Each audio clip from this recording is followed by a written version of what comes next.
Here's a controversial take. Put all your eggs in one basket.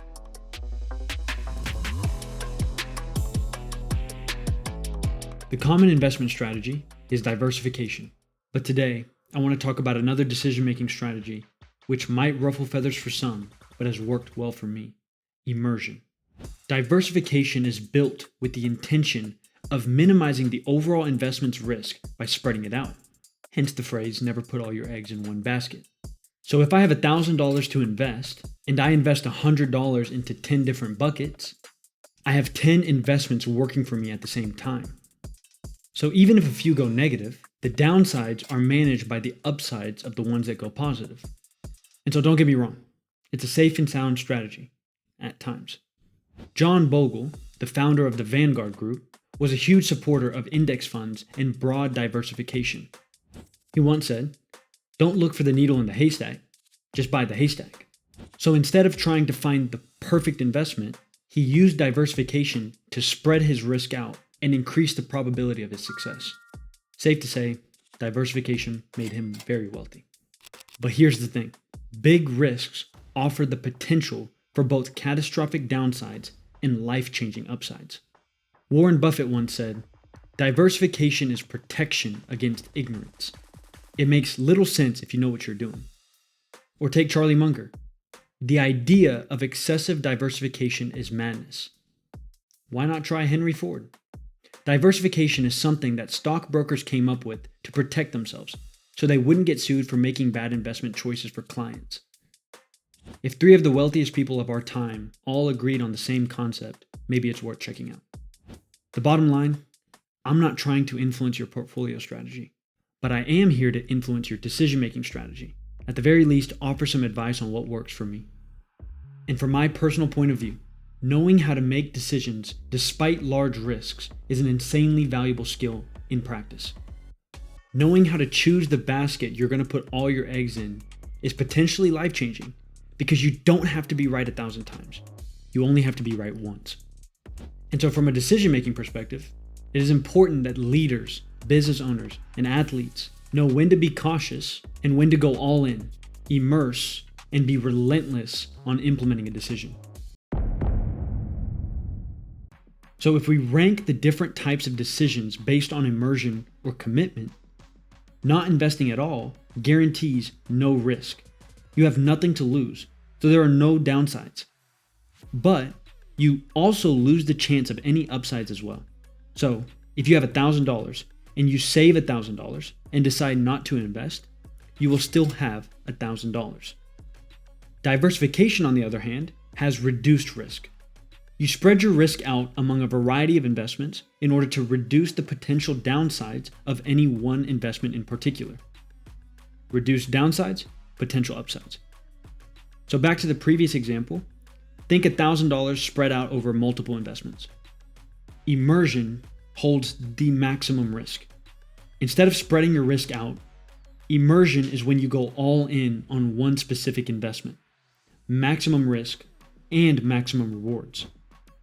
And so here's where the game changes. If you are calculated on which investment you put $1,000 into, you could potentially make 2 times, 3 times, even 10 times more than if you spread out your investments. Ultimately, it just depends on your tolerance for risk and your ability to make calculated decisions. From a performance standpoint, true mastery requires immersion. It requires depth. But many people wonder why they struggle to create mastery when they prioritize width rather than depth. They spread their focus, attention, and energy across a bunch of things and never really make progress on anything. So diversification is a solid decision-making strategy because it allows you to minimize risks. But immersion is also a solid decision-making strategy because it allows you to maximize rewards. The dangerous part of immersion is knowing how to protect yourself from falling flat on your face. Here's the trick. Winners know how to take calculated risks.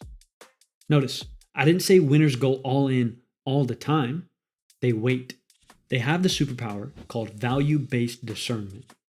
It all relies on this one skill. They know how to gauge decisions and discern whether it's best to diversify or whether it's best to immerse and go all in. Think about football. The best quarterbacks know when to go for the first down and when to go for the touchdown. Winners know how to diversify and make good decisions until they find the opportunities that are worth going all in. And so value-based discernment is a solid decision-making strategy built on two key objectives: maximize rewards and minimize losses. Ideally, you want max rewards with no losses. So when you're taking a risk or debating on taking a risk, you have to prioritize finding all the ways you can lose rather than all the ways that you can win. Because if you minimize all the downsides, all that's left are the upsides. And so I'll tell you a quick story where I used this decision-making process in particular. When I made the decision to start my company and go all in on performance-based psychology and personal development rather than psychiatric healthcare, the first thing I had to do was minimize the downsides.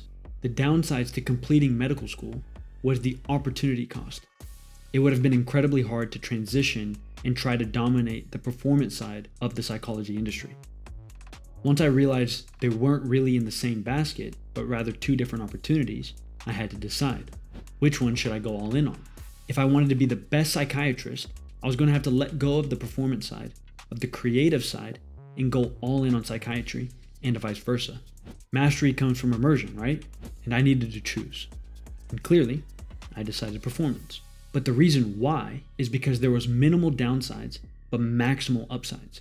Either way, I was going to start my own business. Whether it was a private practice or a performance company, both options involved going into business.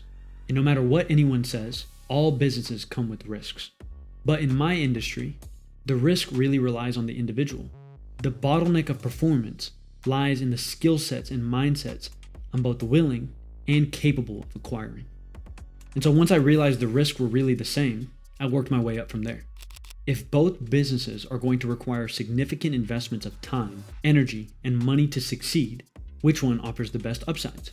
The point is, minimizing the downsides is key to taking powerful risks, because ultimately, you're eliminating the risk as much as possible and converting it into things you can control. So choosing to make the success of the company dependent on my willingness to learn and my work ethic, rather than on luck and ideas, made it much more likely in my mind that I could succeed. So that's some advice to any of you who is debating on making a big decision, but struggling to pull the trigger because you don't know if it's the right decision. The truth is, the best things in life involve some type of risk if you look deep enough.